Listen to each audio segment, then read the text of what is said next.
This channel does not promote any violent, harmful, or illegal activities. All content provided by this channel is meant for an educational purpose only. সরাসরি নজর রাখবো শুভেন্দু অধিকারী সাংবাদিক বৈঠক করছেন। খগেন মুর্মুর ইনজুরিটা গ্রিভিয়াস সিভিয়ার ইন নেচার।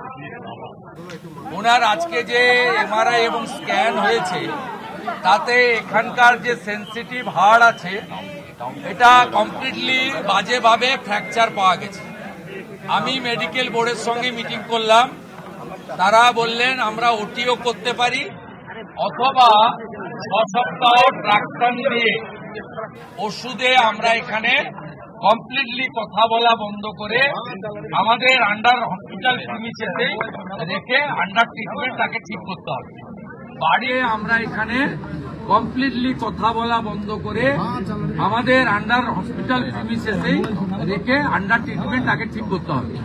বাড়ির লোক ওনার মিসেস ছিল এবং আমাদের সব কলিগরা ছিল, including our joint observer mister Biplab Deb এবং দীপক বর্মন পার্টির জিএস এমএলএ উত্তরবঙ্গের প্রভারী। আমরা সবাই এমএলএরাও অনেকে ছিলেন, ডিস্ট্রিক্ট প্রেসিডেন্ট ছিলেন। আমরা সিদ্ধান্ত নিয়েছি বাড়ির লোকের মত নিয়ে যে উনি 4 সপ্তাহ আন্ডার ট্রিটমেন্ট এখানে থাকবেন।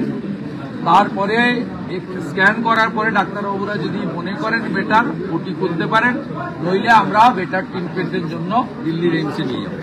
তো আপাতত এইটা করা, আর পুরো মানে ভিজিটার্স রেস্ট্রিকশন করতে বলেছেন, কথা বলা বন্ধ না হলে ওনার এটা কিওর হবে।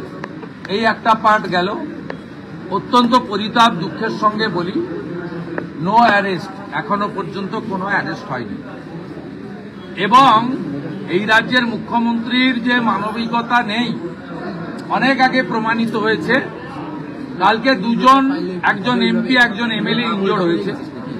উনি হসপিটাল প্রিমিসেসে এসেছেন, knowing fully well intentionally Khagen মুর্মুর সঙ্গে মিট করেছেন, শঙ্কর ঘোষকে ইগনোর করেছেন। এটার মধ্য দিয়ে আমরা উনি ভিজিট করুন, ওরাও চায় না, আমরাও চাই না, তবুও উনি এসেছেন। আমাদের যারা সাপোর্টার ওর বাড়ির লোক অনেকেই অ্যাজিটেশন করার জন্য উঠেছিলেন। আমরা মিস্টার বিপ্লব দেব বা আমরা ওভার টেলিফোন সকলকে বলেছি যে না, বিজেপি এসব সংস্কৃতিতে বিশ্বাস করে না, কার্সি মেনটেন করবেন। কিন্তু উনি একজনকে মিট করেছেন, আরেকজনকে মিট করেননি। মিট করতে গিয়ে তিনি যে কথাগুলো বলেছেন অত্যন্ত মর্মান্তিক, অমানবিক। প্রথম মাথা পেটেছে, তাকে উনি এন্ডোর্স করলেন, লাগলো কি করে নয়। উনার উচিত ছিল জিজ্ঞেস করলাম মারলো কিভাবে, মারলো কারা। উনি জিজ্ঞেস করেছেন আপনার সুগার কত, না আমার সুগার বেশি। আপনি কোথায় চিকিৎসা করছেন, উনি বলেছেন দিল্লি এইমসে। কেন মালদা এত বড় হসপিটাল বানিয়ে দিয়েছি, নেন না কেন? তার উত্তর খগেন মুর্মু দেননি, তিনি অসুস্থ ছিলেন, বেশি কথা তিনি বলেননি। তিনি এখানে দেখতে এসেছেন, লাগলো কিভাবে বলতে এসেছেন, অথচ উনার বিশেষ উগ্রপন্থী বাহিনী গোটা রাজ্য জুড়ে যারা শান্তি নষ্ট করছে, 2021 সালের পোস্টপল ভায়োলেন্স থেকে লাস্ট নাগরাকাটার ইনসিডেন্ট পর্যন্ত ঘটালেন, তাদেরকে গ্রেপ্তার করার, ঘটনার নিন্দা করার ওনার কোনো ভাষা আমরা দেখতে পাইনি। তাই এই মুখ্যমন্ত্রী সংসদীয় ব্যবস্থা, সংবিধান, বহুদলীয় গণতন্ত্র এবং মানবাধিকারের ক্ষেত্রে বিপজ্জনক, এই একটা কথা দিয়ে আমি শেষ করলাম। দাদা, হঠাৎ করে আসা, এটা কি মাস্টার স্ট্রোক? আজকে এসে বললেন যে সেরকম কিছু হয়নি, সামান্য ঘটনা। মুখ্যমন্ত্রী যখন এলেন দেখে, ডাক্তার বাবুরা বললেন আমাদের 6 সপ্তাহ রাখতে হবে আইদার ওটি or medical treatment.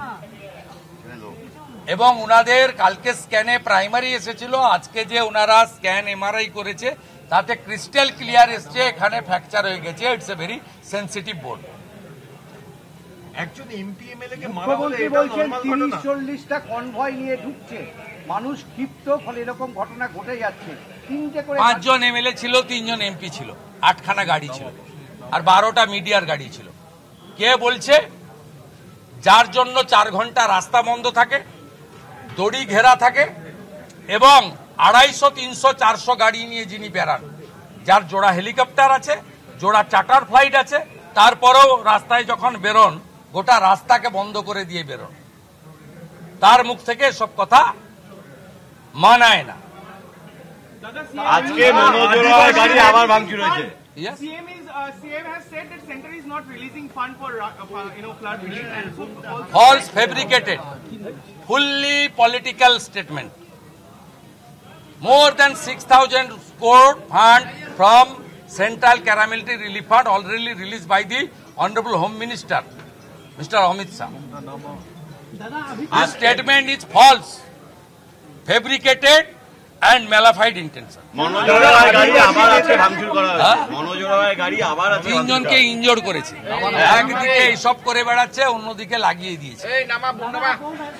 Relief work সামাজিক সংগঠন, বিজেপির এমপি এমএলএরা করছেন, প্রধানমন্ত্রী স্বয়ং তার প্রতিনিধি পাঠিয়েছেন ক্যাবিনেট মিনিস্টার কিরণ রিজিজুকে, জেপি নাড্ডা স্বয়ং বিপ্লব দেবকে পাঠিয়েছেন খগেন মুর্মুর পাশে।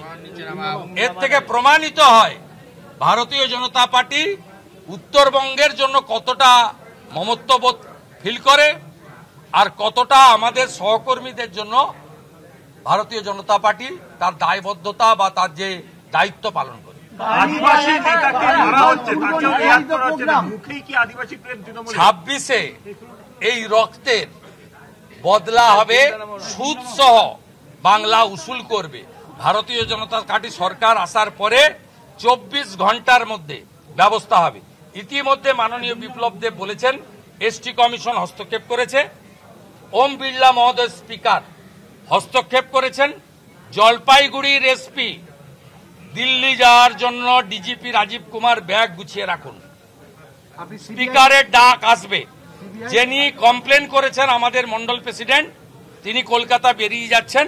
আগামীকাল কলকাতা হাইকোর্টের ভ্যাকেশন বেঞ্চে পুলিশ ইন অ্যাকশনের মামলা হবে। রাজ্য সভাপতি শ্রমিক ভট্টাচার্য যে কথা বলেছেন তাকে আমি এন্ডোর্স করে সমর্থন করে বলি, এনআইএ বা সিবিআই তদন্ত হওয়া উচিত।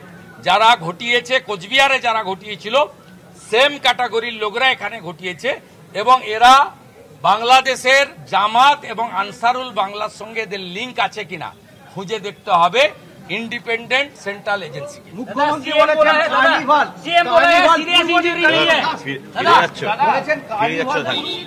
আবার আসবো, আবার 10 তারিখ। আমরা আপনাদেরকে দেখাচ্ছিলাম শুভেন্দু অধিকারী খগেন মুর্মুকে দেখে হাসপাতাল থেকে বেরোলেন, তারপরে সাংবাদিকদের মুখোমুখি হয়েছিলেন।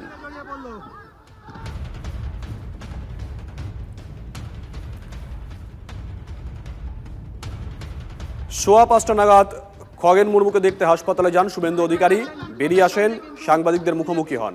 ক্ষতিগ্রস্ত দুধিয়া ব্রিজ পরিদর্শন প্রদেশ কংগ্রেস সভাপতির। আজ সকালে ক্ষতিগ্রস্ত এলাকা ঘুরে দেখেন শুভঙ্কর সরকার। কয়েকজন দলীয় নেতার সঙ্গে ক্ষতিগ্রস্ত এলাকা ঘুরে দেখেন প্রদেশ কংগ্রেসের সভাপতি, কথা বলেন আধিকারিকদের সঙ্গেও।